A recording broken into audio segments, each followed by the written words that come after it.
Hello दोस्तों, chemistry विलियन के next class में आप लोगों का मोस्ट वेलकम करते हैं। बेटा पिछले क्लास में हम लोगों ने सांद्रता और उसे व्यक्त करने की सारी विधियां पढ़ ली।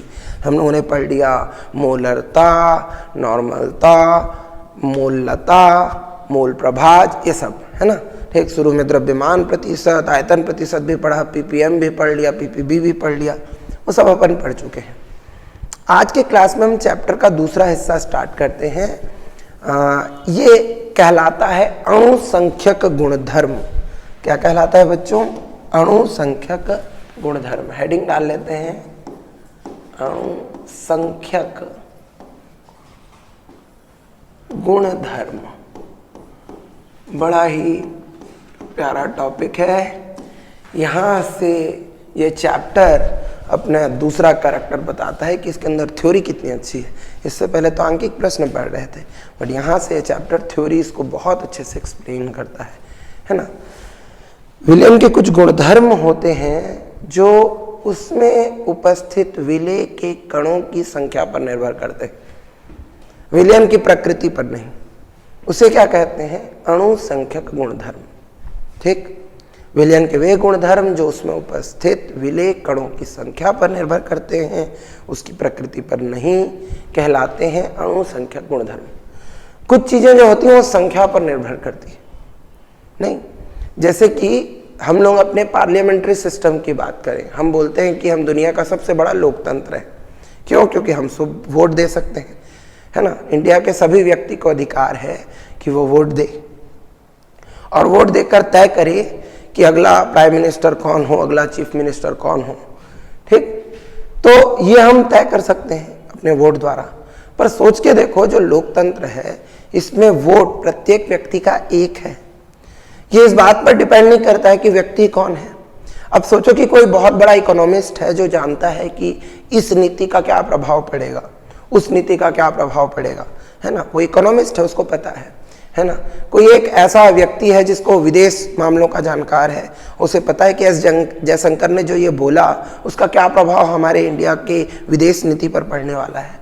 उसका वोट भी एक है और उस दरवे का भी वोट एक है जो नाली के किनारे पड़ा है ना, जो सवेरे बीजेपी के झंडे के सामने में चिल्ला रहा था पी के, और बीजेपी वाले ने सेकंड टाइम पिलाया नहीं तो कांग्रेस में चला गया, वहां चिल्ला रहा था, है ना। ठीक है, और अगले दिन सवेरे होते होते एक आध घुट मार के केजरीवाल की जय कर रहा है ना। तो वो भी एक है ना, उसका भी वोट एक है। तो इसमें समझ का कोई मतलब नहीं है कि व्यक्ति क्या पढ़ा है, कितना उसको ज्ञान है, वो समझता है नहीं समझता है ना। कुछ लोग ये बोलने लग जाते हैं पेट्रोल का रेट बढ़ रहा है, पेट्रोल का रेट बढ़ रहा है। हाँ, तो रेट नहीं बढ़ेगा क्या? है, दुनिया भर में पेट्रोल का रेट बढ़ रहा है। अगर क्रूड ऑयल का रेट बढ़ेगा तो पेट्रोल का भी रेट बढ़ेगा, है ना। ठीक, पर पेट्रोल के रेट बढ़ने के साथ क्या हम उसी दर से अपना इनकम बढ़ा पा रहे हैं? क्या उससे ज्यादा दर से हम अपना इनकम बढ़ा पा रहे हैं?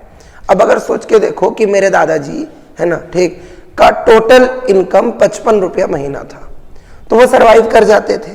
ठीक, अब वो 55 रुपये महीने से मान लो मैं 50,000 रुपये कमाता हूं और मैं सरवाइव नहीं कर पाता, बचा नहीं पाता, तो मेरा इनकम कम हुआ है ना।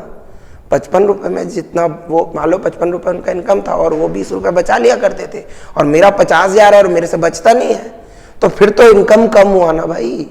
ठीक, जिस दर से महंगाई बढ़ रही है उस दर से अगर आर्थिक जो हमारा इनकम है वो भी बढ़े तो फिर महंगाई से अधिक हो, अच्छी बात है। थोड़ा 2 रुपये बढ़ जाए तो मेरा पेमेंट भी बढ़ जाए 10 रुपये, तो मैं 2 रुपये जो बढ़ा है उसको एडजस्ट करके 8 रुपये बचा लूँ। तो इस तरह से सोचना चाहिए जरूर, है ना। बट हम सोचते कहाँ हैं, हम लोग अपने मुद्दों में रहते हैं।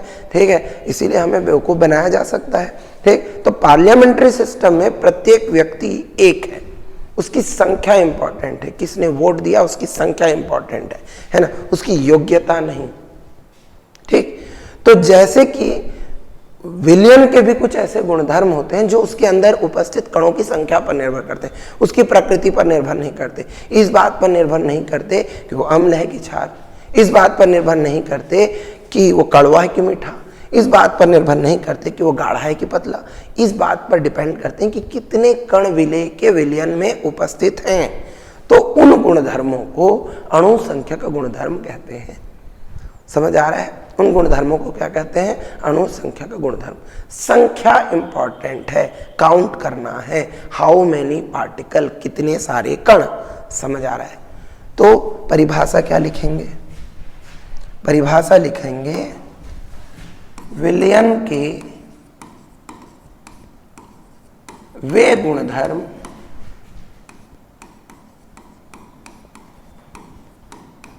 जो विलयन में उपस्थित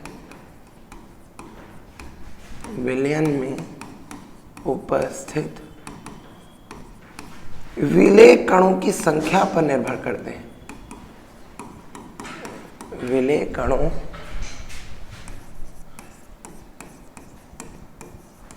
की संख्या पर निर्भर करते हैं।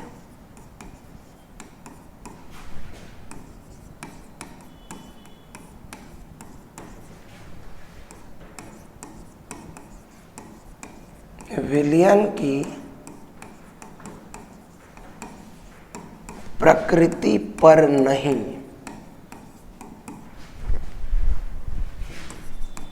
अणु संख्यक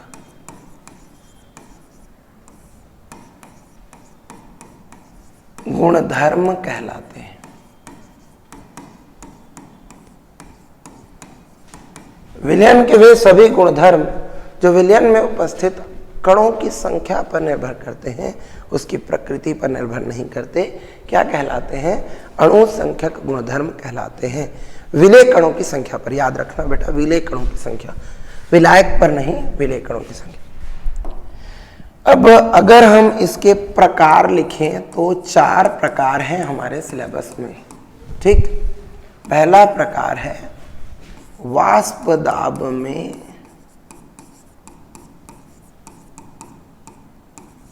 आपेक्षिक अवनमन।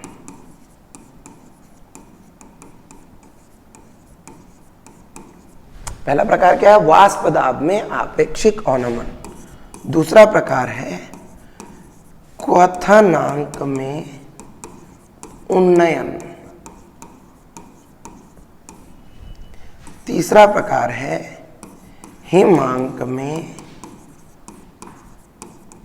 अवनमन। और चौथा प्रकार है परासरण दाब। ये 4 हमारे सिलेबस में है। वाष्प दाब में आपेक्षिक अवनमन, क्वथनांक में उन्नयन, हिमांक में अवनमन और परासरण दाब।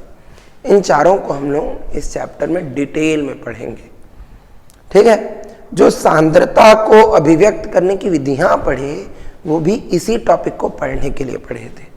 तो ये सभी 4 टॉपिक जो हैं हम लोग के सिलेबस में हैं, सभी के सभी इंपॉर्टेंट हैं। सब में डिराइवेशन है, सूत्र स्थापना है, सब में ग्राफ है, सब में तर्क है, सब में सिद्धांत है। तो बहुत इंपॉर्टेंट सेक्शन है, एक एक करके डिस्कस करेंगे। शुरुआत करते हैं वाष्प दाब में आपेक्षिक अवनमन को समझने के लिए, है ना, होने वाले बैकअप टॉपिक से, है ना। तो पहला टॉपिक जो हम लोग लिखेंगे वो लिखेंगे वाष्प दाब।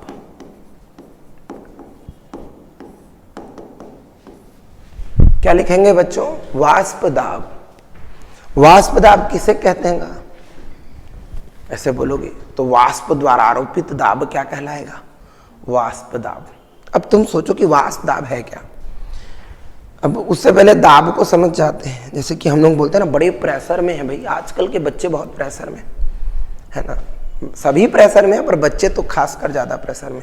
मान लो तुमको आज के स्कूल में गए तो केमिस्ट्री वाले सर बोले कि कल टेस्ट लूँगा, फिर फिजिक्स वाले बोले कि भाई कल कॉपी चेक करूँगा, मैथ्स वाले बोले कि ये वाले पूरे के पूरे एक्सरसाइज को करके आना, मैं बोर्ड पे बुला के बनवाऊँगा, हिंदी वाले बोले कि कल पूरा का पूरा ग्रामर पूछूँगा, इंग्लिश वाले बोल दिए कि कलिच बेटा, है ना, पूरा का पूरा टेंस बताना मेरे को। फिर तुम क्या करोगे? रहन दे, नहीं जाऊंगा, जा, उस दिन छुट्टी। सब लोग एक साथ दोगे वे हैं। एक अकेला सब्जेक्ट कभी भी प्रेशर नहीं लगाएगा, सब लोग मिलके प्रेशर लगाएंगे। अब तुम सोचो कि दीवार के किनारे तुम खड़े हो, वहाँ सामने दीवार है, तुम खड़े हो, और मेरे हाथ में एक टेनिस की बॉल और खींच के मारा तुम्हारी तरफ, और तुम कैच नहीं कर सकते, तुम्हारे हाथ को ऐसे बांध दिया, समझ रहे हो ना, किडनैपिंग वाला टेप वेप लगा के, मारा खींच के तो एक बॉल लगेगा, ऐसे सूझ जाएगा, वैसे फूल जाएगा, ठीक है। पर उसको ये नहीं बोलोगे तुम कि दाब लगा, तुम क्या बोलोगे? बल लगा। क्या लगा? अब सोचो कि तुम अकेले दीवार के किनारे चिपक के खड़े हो, हाथ बांध दिए, इधर हम लोग 200 लोग एक साथ, सबके हाथ में एक ठो बॉल है, 1 2 3, अब 200 बॉल एक साथ टकराया और तुम चेयर पे टाच गए, समझ रहे हो ना? क्योंकि बहुत सारे बॉल एक साथ लगे तो तुम्हारे ऊपर क्या लगा? दाब। क्या लगा? दाब, प्रेशर। इकाई क्षेत्रफल पर आरोपित बल को दाब कहते हैं। क्या कहते हैं? इकाई क्षेत्रफल पर आरोपित बल को दाब कहते हैं। अब तुम अपना क्षेत्रफल मत सोचो, दाब के बारे में सोचो। वाष्प द्वारा आरोपित दाब क्या कहलाता है? वाष्प दाब, है ना। अभी भी अगर समझ नहीं आया हूं तो मैं समझाता हूं, है ना, ठीक। बस तुमको ये बोलना है कि समझ में नहीं आया। एक बड़ा सा बर्तन है, समझ रहे हो ना बेटा, है, समझना अच्छे से ना, ठीक। नीचे में अपन लोग देसी स्टाइल का चूल्हा लगाएगा, है, ईंटा वींटा लगा करके मस्त, इधर लकड़ी वकड़ी डाल दी है यहाँ पे। ये अब बोलोगे सफ़ेद लकड़ी कहाँ से लाया सर? तुम समझ जाओ ना यार, लकड़ी बोलो तो लकड़ी है ना, ठीक। माना कि सफ़ेद लकड़ी होती है, उसमें हम लोगों ने मस्त आग लगा दिया। देख लो कितना जोर से आग लगा है। और इसमें क्या किया हम लोगों ने? ये जो बर्तन है इसमें पानी डाल दिया, ऐसे करके पानी, ठीक है। और पानी डालने के बाद हमने इसके ऊपर में ढक्कन लगा दिया, मस्त ऐसे पैक ढक्कन है, ठीक। ढक्कन समझ आए?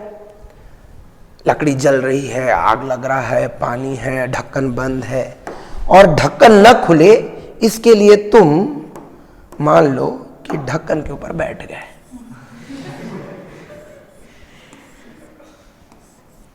बढ़िया धर के बैठना रे, समझ आ रहा है? एकदम अपने संपूर्ण योग्यता पूर्ण द्रव्यमान का उपयोग कर ढक्कन के ऊपर तुम बैठ गए हो। तुम्हें क्या लग रहा है? ढक्कन बंद ही रहेगा? अबे ट्रेन ढकेला जाता है, भाप इंजन, तो तुम कौन हो? थोड़ी देर में भाप बनेगा, वाष्प, और ढक्कन को ना ऐसे टेढ़ा कर देगा, उधर से चुपचाप भाप निकल जाएगा। जितना छपकने का कोशिश करो, नहीं छपकाना है, ठीक। अभी भी नहीं आया समझ में? वाष्प द्वारा आरोपित दाब क्या कहलाता है? वाष्प दाब कहलाता है। क्या बोला? वाष्प द्वारा आरोपित दाब क्या कहलाता है? वाष्प दाब।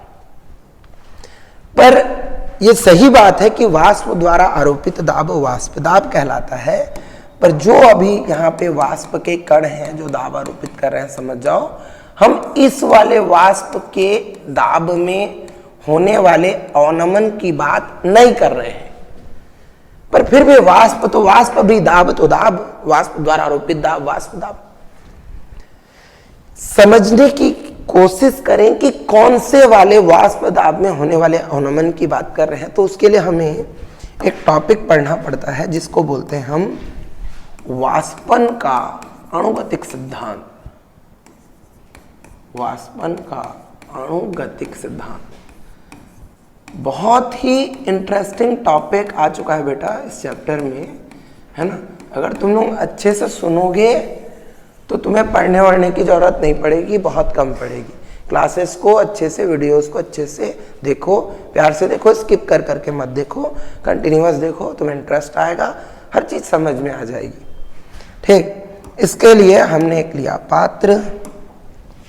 वाष्पन को समझने के लिए पात्र में रखा हमने द्रव,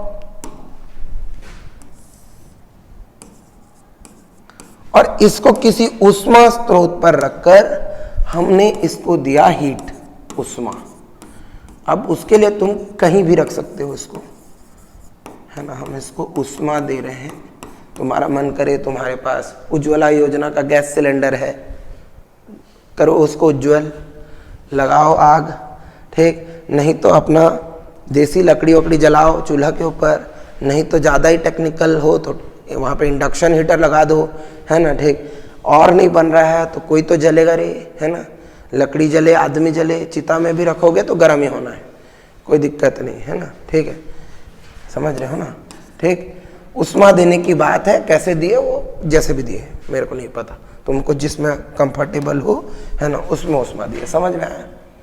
उष्मा दे दिएगा हम, तो क्या होगा उष्मा देने के बाद, उष्मा हम दिए पात्र को, किसको दिए, पानी डायरेक्ट थोड़ी ना दिए, पानी को डायरेक्ट आग में डाल दोगे बुझ जाएगा है, और इंडक्शन हीटर में डाल दोगे शॉर्ट सर्किट, फिर छू पाए ना तो डिस्को डांस, ठीक है, समझ आ रहा है। तो यहाँ पे हमने उष्मा स्रोत में एक पात्र को रखा, पात्र के अंदर में कौन है, द्रव है, पात्र के अंदर में द्रव है, पात्र को हमने रखा उष्मा स्रोत पर, उष्मा स्रोत से प्राप्त हुई उष्मा, उष्मा स्रोत से उष्मा प्राप्त होकर के पात्र गर्म हो गया।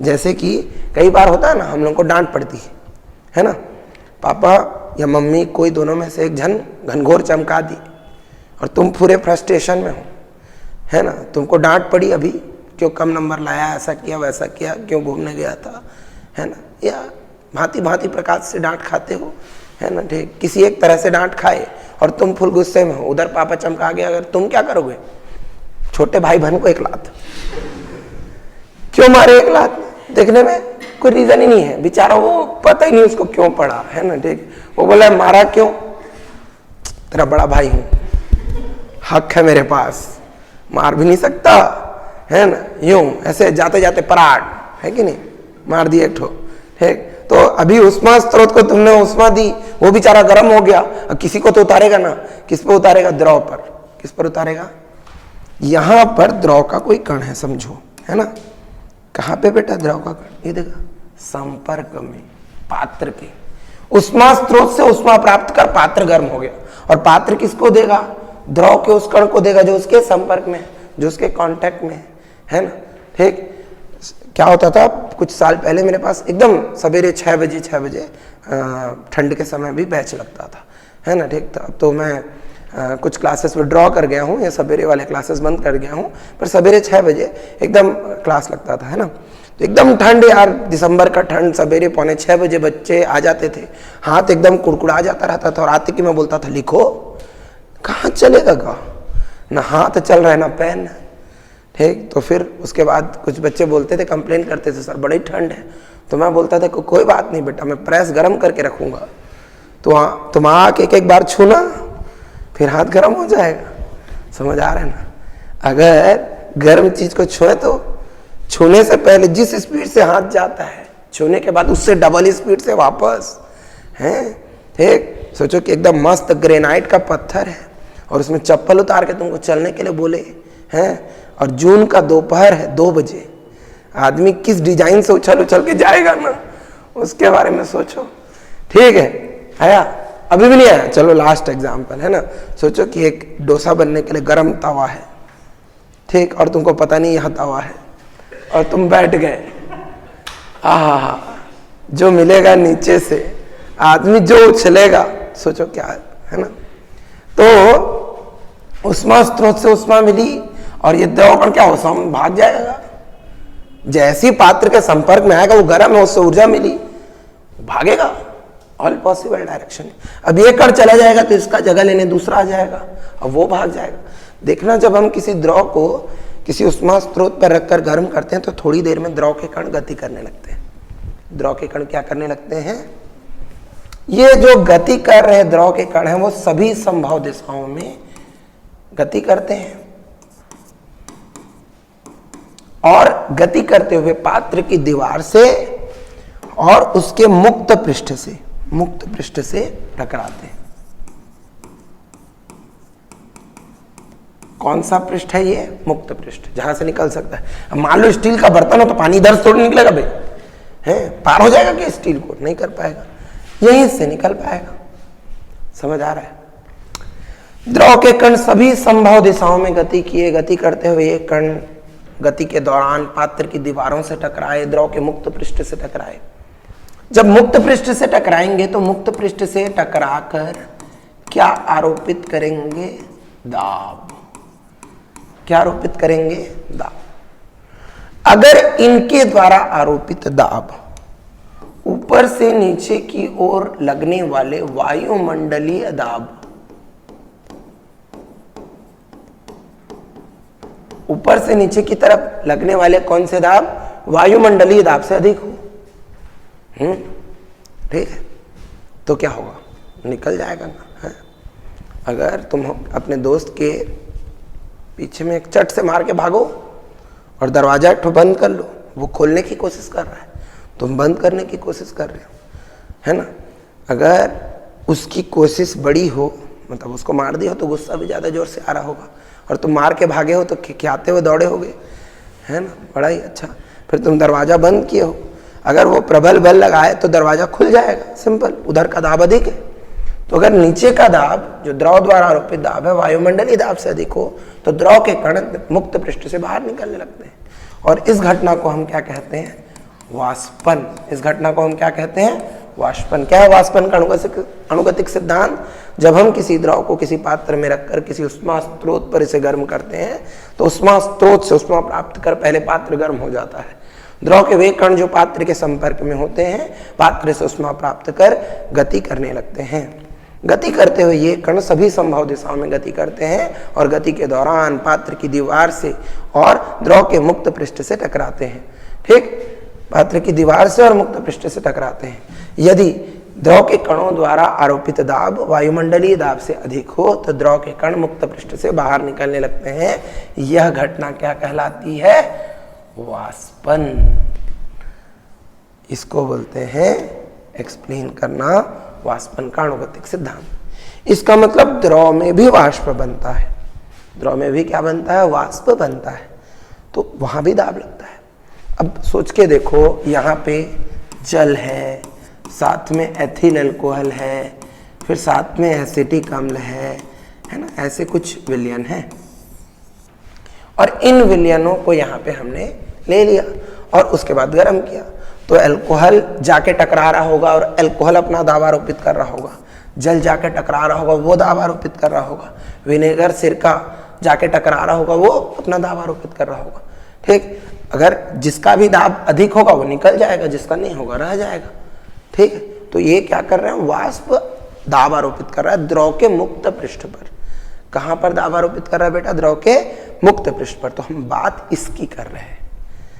ठीक, अब सोच के देखो कि कोई बंदा, है ना, मेरे घर के सामने आकर, है ना, ठीक, एकदम वायलेंट हो गया है, क्योंकि उसके अंदर अल्कोहल चला गया है ना? बंदे के अंदर अल्कोहल चले जाने पर वो उसके अंदर की वायलेंसी, मतलब जानवर वाले प्रवृत्ति जाग जाता है। वो बताता है कि वो कितने भांति भांति के सुक्ति जानता है। ठीक है, सही सुक्तियों का या अनुचित सुक्तियों का प्रयोग करके बंदा मेरे को चिल्लाने लगा, है ना? तो अब यार मैं भी तो इंसान हूँ, कितना देर से हूँगा, है ना? ठीक है, तो उसका एक सांस्कृतिक प्रोग्राम हुआ। ठीक है, वो हम सब लोगों ने मिल के किया। ठीक है, मान लो मैं चला गया और मेरे साथ कुछ स्टूडेंट, वैसे तो मैं स्टूडेंट्स को पार्टिसिपेट नहीं कराता, पर फिर भी अभी एग्जाम्पल में ज़रूरी है, इसलिए 4-5 स्टूडेंट, 4-5 लड़के, 2-3 लड़कियाँ और मैं मिल करके उसका सांस्कृतिक प्रोग्राम किए। मतलब बहुत मार पड़ा उसको बेचारे को, हैं?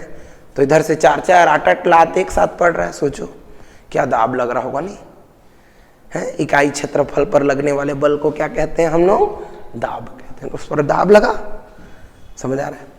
जब किसी को मार पड़ता है तो उस पर दाब लगता है ना बेटा, है कि नहीं? ठीक, सोच के देखो, अगर किसी को मार पड़ रहा हो और उसे कोई बचाने वाला ना हो तो कितना पड़ेगा।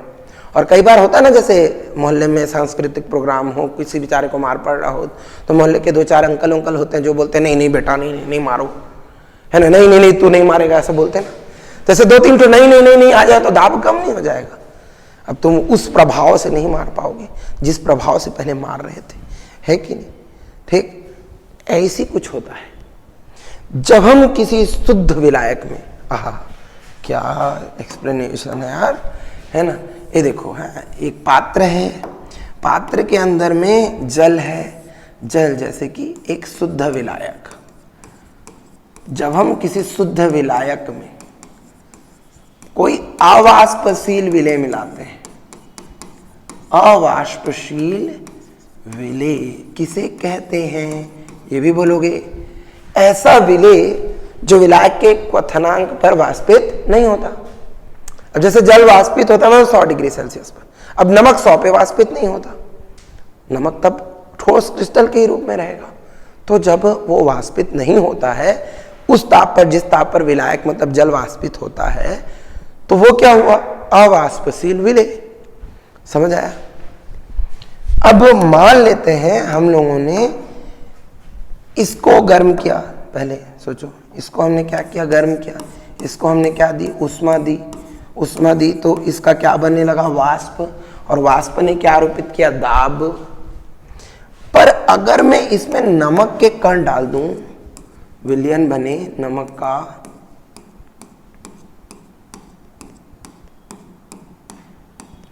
तो विलयन क्या होता है, दो या दो से अधिक पदार्थों का समांगी मिश्रण।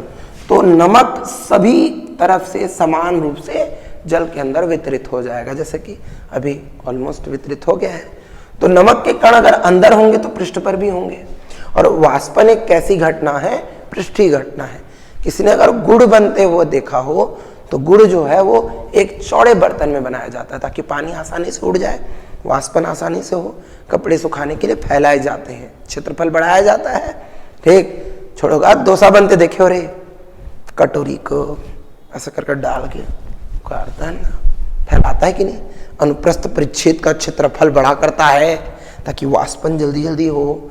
ठीक है, वाष्पन एक कैसी घटना है, पृष्ठीय घटना है। नमक के कण पृष्ठ का कुछ भाग घेर लिए, समझ आ रहा है, नमक के कण पृष्ठ का कुछ भाग क्या कर लिए, घेर लिए। तो अब क्या उतने आसानी से वाष्पन हो पाएगा, क्या उतना दाब लग पाएगा, तो नहीं लग पाएगा। समझ आया? वो रेलवे स्टेशन से बाहर निकलने का गेट होता है ना, ठीक, जैसे ही कोई ट्रेन आती है देखना सारे लोगों को लगता है कि अभी निकलना चाहिए, तो लोग पूरा भीड़ बना करके निकलते हैं। कभी कभी तो बेचारा टीसी जो टिकट चेक करने के लिए खड़ा रहता है उसको भीड़ लेके बाहर आ जाती है स्टेशन से, इतनी जोर से बाढ़ आई कि बाहर निकल गए, है ना। तो सोचो कि ये कितना बड़ा गेट है, उस गेट से लोग बाहर निकल रहे हैं, है ना। और गेट के बीचों बीच अगर एक सांड खड़ा हो, नहीं सांड जानते हो, खतरनाक एटीट्यूड में खड़ा रहता है बीच रोड में, तुम ट्रक लेके आओ तो भी उतर के खेत से जा, मैं खड़ा हूं, एटीट्यूड देखो बंदे, है ना। तुम इधर हार्न लेके पे पे करते रहो, कुछ नहीं, उसको हटना ही नहीं है। ऐसा तो बहुत आया बहुत गए, अपन नहीं हटते, है ना। ठीक, तो सांड बेचारा बीच में खड़ा है। ऐसी एक दो सांड टाइप का खड़े, मान लो खली टाइप का कोई आदमी फुल गुस्से में आ रहा है और उससे उधर से ट्रेन की भीड़ आई, तो उसको देख के ऐसे किनारे किनारे से जाऊं सर कि मार देगा तू, है, देखो। ठीक, वैसे ही हो रहा है। देखो यहाँ नमक के कण हो, सांड टाइप का और खली टाइप का खड़े हैं फुल गुस्से में, तो न खुद निकलेंगे बाहर न जल के कणों को निकलने देंगे। समझ आ रहा है? तो हो क्या रहा है, यहां जो द्रव के कण पहले दाब आरोपित कर रहे थे, विलायक के कण जो पहले दाब आरोपित कर रहे थे, क्योंकि कुछ लोग रोक रहे हैं इसीलिए आरोपित दाब का मान कुछ कम हो जाएगा, और कमी को हम कहते हैं अवनमन। क्या कहते हैं? अवनमन। वो जो ऊंचाई दूरी पढ़ा है ना, 9th 10th में था ना, ऊंचाई दूरी त्रिकोणमिति में, है ना। उसमें जब ऊपर देखते थे तो उन्नयन कोण होता था और जब नीचे देखते थे तो अवनमन कोण होता था। समझ आ रहा है? ऊपर देखने से क्या मतलब वृद्धि और नीचे देखने से अवनमन मतलब कमी। तो अवनमन मतलब कमी है। क्या है वाष्प दाब में अवनमन? Important topic. वाष्प दाब में अवनमन क्या है? प्रश्न पूछा जाता है वाष्प दाब में अवनमन किसे कहते हैं, ऐसा क्वेश्चन आता है, कई बार आया बोर्ड में। ये वैसे प्रश्न का आधा हिस्सा है बट ऐसा पूछा जाता है। जब किसी शुद्ध विलायक में अवाष्पशील विलेय मिलाया जाता है, क्या मिलाया जाता है? अवाष्पशील विलेय। जब किसी शुद्ध विलायक में अवाष्पशील विलेय मिलाया जाता है तो बने विलयन का वाष्प दाब शुद्ध विलायक से कम हो जाता है। यह घटना वाष्प दाब में अवनमन कहलाती है। एक बार फिर से अच्छे से सुने। जब किसी किसमें शुद्ध विलायक में अवाष्पशील विलेय मिलाया जाता है तो जो बना विलयन है उसका वाष्प दाब शुद्ध विलायक से कम हो जाता है, यह घटना वाष्प दाब में अवनमन कहलाती है। लिख लेते हैं, बहुत ही इंपॉर्टेंट है। जब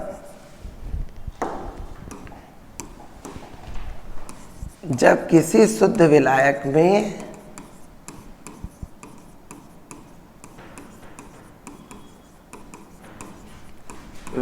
में कौन अवाष्पशील विलेय मिलाया जाता है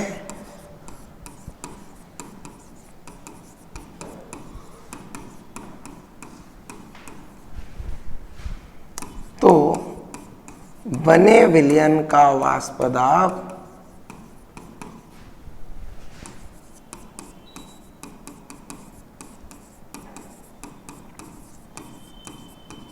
शुद्ध विलायक से कम हो जाता है।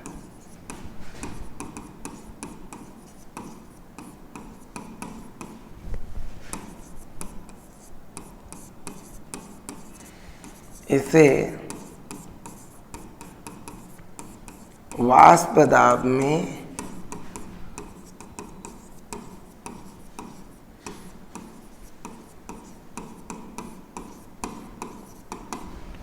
क्या कहते हैं?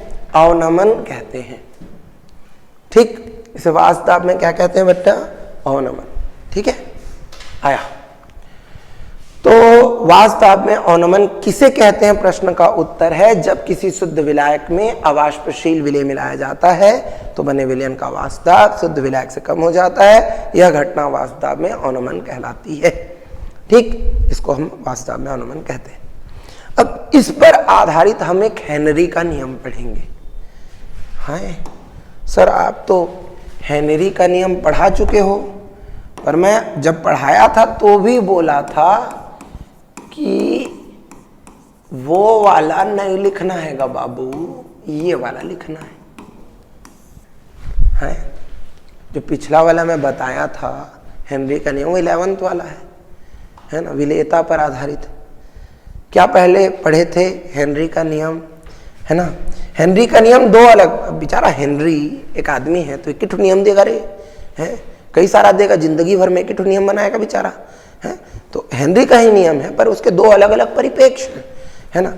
जैसे पिछला वाला जो हम लोगों ने हेनरी का नियम पिछले क्लास में पढ़ा था, पहले मेरे ख्याल से वीडियो नंबर 2 में है, वो देखना। उसमें हम विलेयता की बात कर रहे थे तो एक पिस्टन स्टन लिए थे, यहाँ एक द्रव था, ऊपर गैस था, आरोपित दाब P था और विलेय गैस की मात्रा m थी। तो हमने बोला था स्थिर ताप पर किसी गैस द्रव विलयन में विलेय गैस की मात्रा आरोपित दाब के समानुपाती होती। क्या पढ़ा था? स्थिर ताप पर किसी गैस द्रव विलयन में विलेय गैस की मात्रा आरोपित दाब के समानुपाती होती है। हेनरी का नियम अगर बोर्ड में एग्जाम में आए तो ये गलत नहीं है, बट ये वाला ना लिखें, है ना। अभी हम विलयन चैप्टर में जो हेनरी का नियम यूज करेंगे उसके परिप्रेक्ष्य थोड़े अलग हैं। अब इसमें समझो कि हमारे पास फिर से एक पात्र है, पहले परिप्रेक्ष्य को समझ जाओ, है ना। ठीक, पहले वस्तु स्थिति, कौन सा सिचुएशन है, क्या क्या मामला है, उसको समझोगे तब ना नियम समझ आएगा रे, है ना। कहीं भी जाके ज्ञान नहीं देना चाहिए, समझ रहे हो, है ना। कुछ लोग होते हैं पहुंचे हैं, अभी पहुंचे हैं, पता नहीं डिबेट क्या चल रहा है ना। आया अच्छा आदमी अपना सुनाना चालू कर देता है ना। आदमी बात कर रहा था इंडिया चाइना का, वहाँ के श्रीलंका का देने लगता है ना। तो बेवकूफ़ी लगेगा, अगल बगल वाले हंसेंगे उसको, है ना। ज्ञानचंद आ गया ज्ञान देने। पहले परिप्रेक्ष्य को समझते हैं, क्या है यहाँ पर कोई द्रव है, ठीक। अब ये एक द्रव ना लेकर के अगर मैं ले लेता हूँ विलयन, चलो क्या ले लेता हूँ विलयन। विलयन किसको बोलते हैं? किसको बोलते हैं विलयन? दो या दो से अधिक पदार्थों के सममांगी मिश्रण को विलयन कहते हैं। क्या बताया? दो या दो से अधिक पदार्थों के सममांगी मिश्रण को विलयन कहते हैं ना।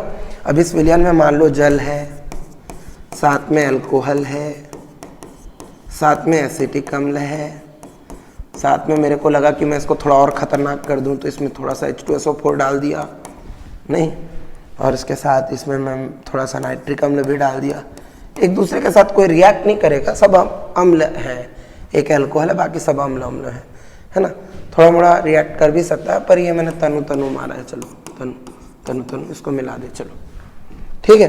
तो अभी इसमें जितने ज्यादा घटक हैं उतना टेंशन समझ जाओ, है ना। अब ये जो विलयन है, इसमें विलयन के सभी घटक, जैसे कि जल के कण हैं बहुत सारे, तो वैसे ही अल्कोहल के भी कण होंगे, तो अल्कोहल के कण हैं बहुत सारे। अब वातावरणीय ताप या बाहर से मिलने वाली उष्मा से ये सभी जो कण हैं वो सभी संभव दिशाओं में गति कर रहे होंगे कि नहीं कर रहे होंगे? एकदम कर रहे होंगे। मेरे हाँ बोलने या ना बोलने से, तुम्हारे हाँ बोलने या ना बोलने से थोड़ी ना अटक जाएंगे रे, है ना। गति कर ही रहे होंगे पक्का है। तो गति कर रहे होंगे तो जाके ऊपर टकरा रहे होंगे कि नहीं टकरा रहे होंगे? टकरा रहे होंगे। तो क्या लगा रहे होंगे? दाब है।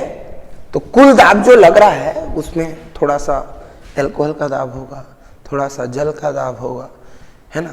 और मान लो जो एग्जाम्पल दिया था कि मैं और तुम सब लोग मिलके सांस्कृतिक प्रोग्राम किए, है ना। बंदे को पढ़ने के बाद बेचारा किनारे में रो रहा है, तो थोड़ी देर बाद अगर पूछा जाए नाक कौन तोड़ा, तो बोलेगा सर मैं, नाक पर आरोपित दाब मेरा है। और कान जो चिथा गया, मैं चिथा था सर, है ना। वो जो सर फूटा है वो मेरे से फूटा है। इतना मारोगेगा मत मारनेगा, है। मैं वायलेंस ही नहीं सिखा रहा हूँ, पर मेरा काम है पढ़ाना, मैं वो काम कर रहा हूँ। तो इन लोगों ने दाब आरोपित किया, है ना। अब विलयन के घटक हैं A, B, C and D। तो PA क्या होगा? घटक A द्वारा आरोपित आंशिक दाब। घटक B द्वारा आरोपित आंशिक दाब क्या होगा? PB। घटक C द्वारा आरोपित आंशिक दाब क्या होगा? PC। तो ऐसे तो बहुत सारे घटक हो सकते हैं, PD, PE, PIN, F और जो भी हो सकता है। तो जितने भी घटक हैं वो सब क्या कर रहे हैं? दाब आरोपित कर रहे हैं, ठीक। अब तुम देखोगे कि P अगर आंशिक दाब है, क्या है? आंशिक दाब, टोटल दाब नहीं है। या ऐसे लिख लूं PA क्या है? आंशिक दाब है A घटक का, है ना। वो किस बात पर डिपेंड करेगा? वो इस बात पर डिपेंड करेगा कि वो है कितना, है ना। अब जैसे कि पाकिस्तान एक मुस्लिम बहुल देश है। कैसा देश है? मुस्लिम बहुल देश। तो वहां वो लोग सरिया लगा सकते हैं, अपना बुक में लिखा हुआ कानून, है ना। अब बुक में लिखा हुआ कानून लगा सकते हैं, लागू भी कर सकते हैं, है ना। सऊदी अरेबिया में अभी भी वो क्या बोलते हैं, चौराहे पर गर्दन काटने की सजा है, ठीक। और परफॉर्म करते हैं। जज जो है वो सजा देता है कि इस बंदे का यह दोष प्रमाणित है, इसके कारण इसको बीच चौराहे में काट दिया जाए। और एक झंझर के तलवार चौराहे में काट देता ले, है। तो कानून है, बुक में लिखा हुआ कानून। अब वो किस जमाने का कानून है, आज भी लागू कर रहे हैं लोग, है ना, क्योंकि वहां उनकी बहुलता है, तो वो कर सकते हैं, है ना। जिस जगह पर जो कम्युनिटी बहुत ज्यादा अमाउंट में है उसका नियम कानून लागू होगा, है ना। अब जैसे मान लो तुम लोग क्लास में हो, है ना, क्लास में 40 लोग हो। मैं पूछा बताओ कौन कौन समोसा खाएगा, तो 35 लोग समोसा में हाथ खड़े किए। और बोले कौन कौन बड़ा खाएगा, तो उसमें 20 लोग खड़े किए। कुछ लोग होते हैं ना जो दोनों तरफ के होते हैं, नहीं होते हैं। तो फिर मैं लाऊंगा क्या? 35 और 20 में से 35 वाला लाऊंगा, है, क्योंकि वो अधिक संख्या में है। तो उनका नियम बना, जिसकी संख्या अधिक होगी वो दाब अधिक लगाएगा, है कि नहीं। जिसकी संख्या अधिक होगी वो क्या करेगा? दाब। तो अगर हम A का आंशिक दाब निकालने की कोशिश करेंगे तो वो A के प्रभाज के समानुपाती होगा। A का हिस्सा जितना ज्यादा उतना ही ज्यादा दाब आरोपित करेगा। एक कंपनी में अगर बोर्ड ऑफ डायरेक्टर्स में से तुम्हारे पास 75% शेयर है, बाकी लोग कुल मिला के 25% शेयर रखे हैं, तो लोग कर क्या सकते हैं? सारा डिसीजन तुम्हारा है, 25% वाला क्या कर लेगा? क्या दम है तेरे में? 75% मेरे पास है, मैं जो बोलूंगा वही होगा। अब सोच के देखो, मान लो तुम 10% के भागी होगा, कितना है 10%। और बोर्ड ऑफ डायरेक्टर्स में बैठे हो और सब लोग बोल रहे हैं नहीं ऐसा होगा, तुमको लग रहा है नहीं होगा, फिर भी तुम धीरे से बोलो कर मेरे टाइप का कर दो, मानेंगे तो ठीक है, नहीं तो 10% में क्या मानेंगे। जितना बड़ा भाग उतना बड़ा दाब, जितना बड़ा भाग उतना ही बड़ा दाब। अभी हम बात कर रहे हैं विलयन के विभिन्न घटकों द्वारा आरोपित दाब के अंश की, कुल दाब के अंश की, उसका कितना अंश हमारा है ना। तो किसी विलयन में किसी घटक द्वारा आरोपित आंशिक दाब घटक के मूल प्रभाज के समानुपाती होता है। तो हम लिखते हैं यहां पे P इज प्रोपोर्शनल टू काई, तो P इज इक्वल टू लिखते हैं KH इंटू काई। KH है सॉरी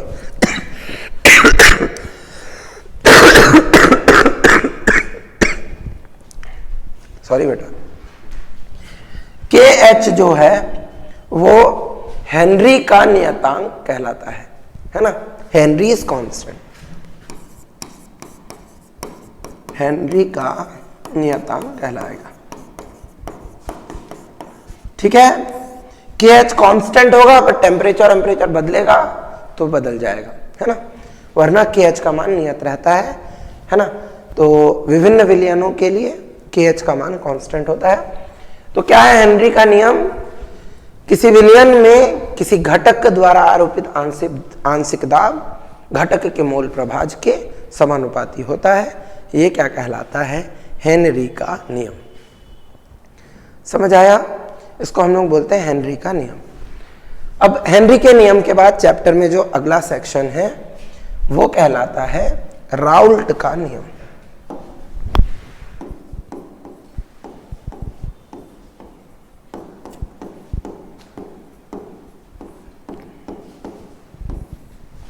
राउल्ट के नियम के बड़े भाग हैं, बहुत अलग अलग हिस्से। वो है एक अवाष्पशील विलय वाले विलयन के लिए, वाष्पशील विलय वाले विलयन के लिए, ऐसे करके दो अलग अलग कंडीशन है। राउल्ट के नियम के कई रूप हैं।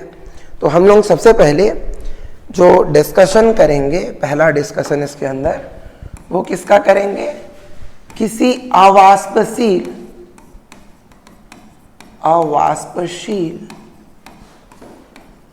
विलय वाले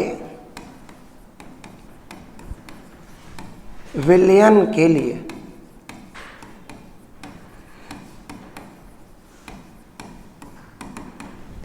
किसी अवाष्पशील विलय वाले विलयन के लिए। तो मान लेते हैं एक विलयन है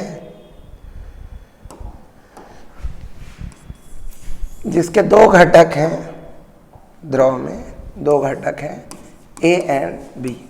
A पक्का विलायक होगा, B पक्का विलेय होगा, है ना।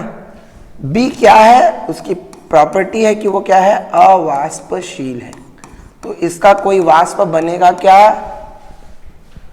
इसका कोई वाष्प, क्योंकि वो अवाष्पशील है ना, उसका कंडीशन ही नहीं है ना।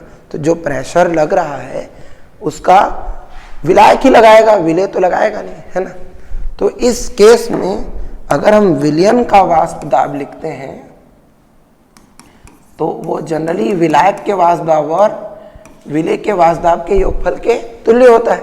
बट हमको पता है यहाँ Pa+0 है, तो एक ये Pa ही हो। जो भी वाष्प बना वो किसने बनाया, विलायक ने बनाया। तो जो भी दाब लगा वो किसका लगा, विलायक का लगा। तो राउल्ट का नियम बोलता है P is equal to Pa is proportional to chi A। मतलब ये हेनरी के नियम का एक्सटेंडेड फॉर्म है। ये बात घटक की नहीं करता, विलयन की करता है। किसकी करता है, इसमें A भी नहीं लिखा ना रे, तो जिसमें A भी नहीं लिखा है वो किसका है, विलयन का है। A मतलब विलायक, B मतलब विलेय। तो अगर मान लो P को बोले, P क्या बोलेंगे, किसी अवाष्पशील विलेय वाले विलयन का वाष्प दाब। क्या बोलेंगे, P क्या विलयन का है, तो क्या बोलेंगे, किसी अवाष्पशील विलेय वाले विलयन का वाष्प दाब। काई मतलब मूल प्रभाज, काई मतलब क्या, मूल प्रभाज। A मतलब क्या, विलायक, विलायक के मूल प्रभाज के समानुपाती होता है। क्या समझे? किसी अवाष्पशील विलेय वाले विलयन के लिए विलयन का वाष्प दाब विलायक के मोल प्रभाज के समानुपाती होता है। फिर से सुनो, किसके लिए? किसी अवाष्पशील विलेय वाले विलयन के लिए पी क्या? विलयन का वाष्प दाब, काई क्या? मोल प्रभाज, ए क्या? विलायक, तो विलायक के मोल प्रभाज के कौन सा चिन्ह है? समानुपाती, समानुपाती होता है। ये कहलाता है राउल्ट के नियम का प्रथम कथन, है ना। बोल क्या सकते हैं? किसी अवाष्पशील विलेय वाले विलयन के लिए, विलेय वाले विलयन के लिए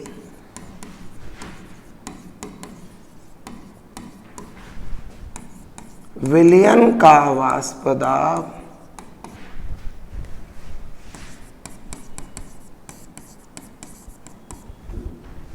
विलायक के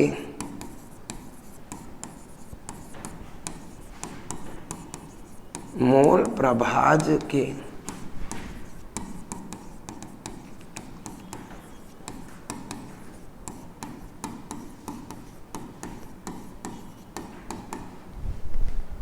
समानुपाती होता है। राउल्ट के नियम का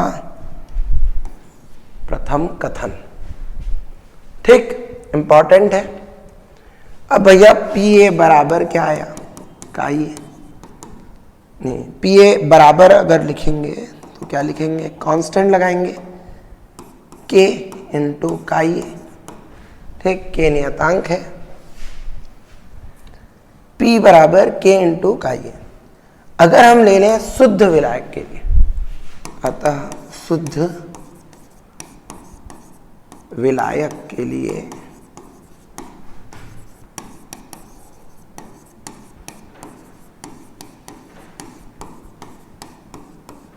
लेने पर, किसके लिए लेने पर बेटा? शुद्ध विलायक के लिए लेने पर। शुद्ध विलायक के लिए पी ए को लिख देते हैं पी नॉट ए। जो ऊपर में नॉट मतलब जीरो का चिन्ह है वो शुद्धता को प्रदर्शित कर रहा है। काई ए बराबर, अगर विलायक शुद्ध है तो काई ए क्या होता है? N A by N A plus N B. अगर विलायक शुद्ध है तो उसमें विलय होगा ही नहीं, तो N A by N A plus zero हो जाएगा, मतलब ये N A by N A हो जाएगा, मतलब ये 1 हो जाएगा। समझ आ रहा है?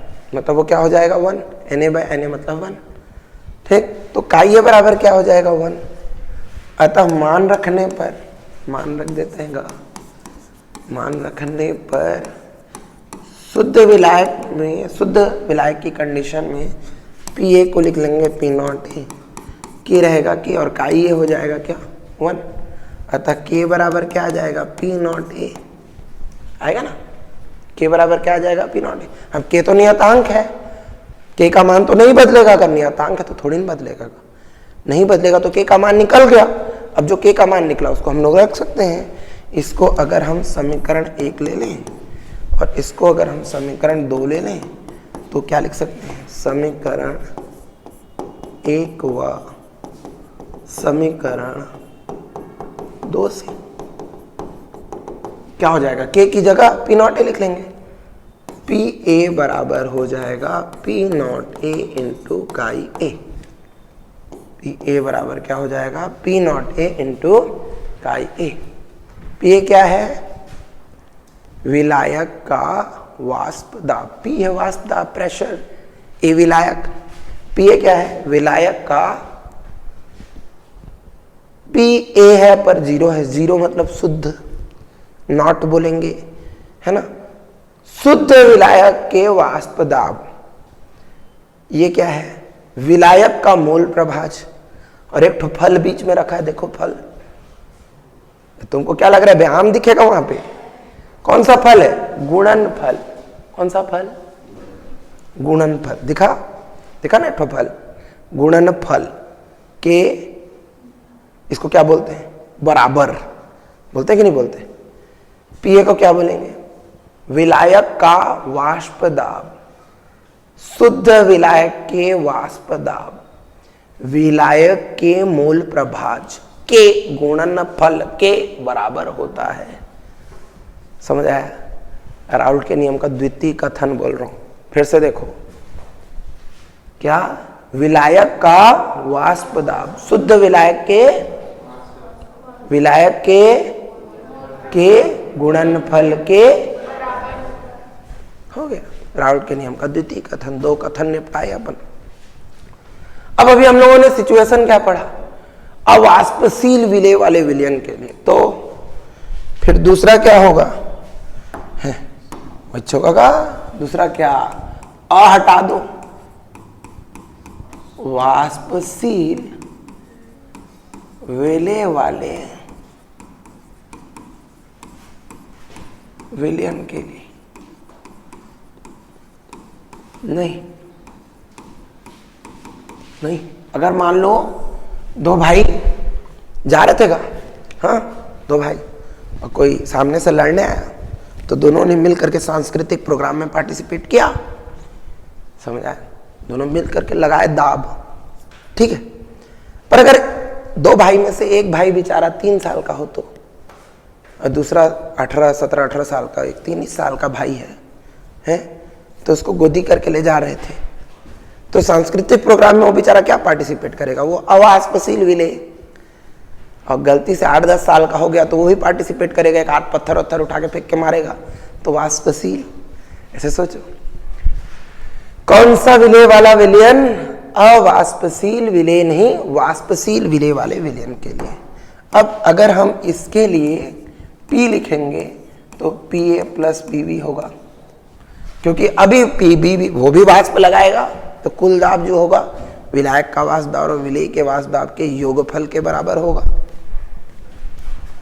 चूंकि P बराबर अभी पढ़े P0 × Chi पढ़े थे ना, तो इसी प्रकार Pb बराबर क्या होगा? P0b × Chi b। बहुत ही खतरनाक शब्द है। जिस प्रकार, इसी प्रकार, बहुत ही खतरनाक शब्द है ना। अपन बोलते नहीं, जिस प्रकार मेरे दोस्त ने बाइक खरीदा, मेरे लिए भी खरीद दिया जाए। तो पापा क्या बोलते हैं? जिस प्रकार इस लड़के ने 98% लाया, तू भी ला। समझे ना? ऐसा बोलना मत। जिस प्रकार, इसी प्रकार खतरनाक शब्द है। तो जिस प्रकार P बराबर P0 × Chi, उसी प्रकार Pb बराबर P0b × Chi b होगा। अतः ठूस और ठूस हो, P बराबर P0 × Chi। Pa की जगह लिखे, Pb की जगह लिखे P0b × Chi b। आहा, बड़ा सा कथन है। किसी वाष्पशील विलेय वाले विलयन के लिए विलयन का वाष्प दाब, शुद्ध विलायक के वाष्प दाब, विलायक के मोल प्रभाज के गुणनफल। फिर थोड़ा रुकना है क्योंकि मैं कॉमा दिया था। शुद्ध विलेय के वाष्प दाब विलेय के मोल प्रभाज के गुणनफल के योगफल के बराबर होता है। ध्यान से देखें, किसी वाष्पशील विलेय वाले विलयन के लिए शुद्ध विलायक का वाष्प दाब, किसी वाष्पशील विलेय वाले विलयन के लिए विलयन का वाष्प दाब, शुद्ध विलायक के वाष्प दाब विलायक के मोल प्रभाज के गुणनफल, शुद्ध विलेय के वाष्प दाब विलेय के मोल प्रभाज के गुणनफल के योगफल के बराबर होता है। यह राउल्ट के नियम का तृतीय कथन हो गया। ठीक, कथन ही कथन है, कमी नहीं है कुछ। ठीक, तो राउल्ट के नियम का ये तृतीय कथन हो गया है। ठीक है। अब बच्चों, राउल्ट के नियम के ये 3 कथन आज की क्लास में हम लोगों ने पढ़ा। इसको एक बार अच्छे से रिपीट करना, अच्छे से समझने की कोशिश करना, नियम को याद कर लेना, और इसके आगे का सेक्शन जो है वो हम लोग इसके अगले क्लास में डिस्कस करेंगे। अगले क्लास में हम लोग राउल्ट के नियम पर आधारित कुछ क्या बोलते हैं सूत्र और बनाएंगे, थोड़ा सा एक बार रिवाइज करेंगे, हल्का सा कुछ ग्राफ खींचेंगे, और चैप्टर में आगे बचे हुए अणुसंख्यक गुणधर्मों को पढ़ेंगे। ठीक है बेटा, तो आज के क्लास में इतना ही, आगे नेक्स्ट क्लास पढ़ेंगे। Thank you.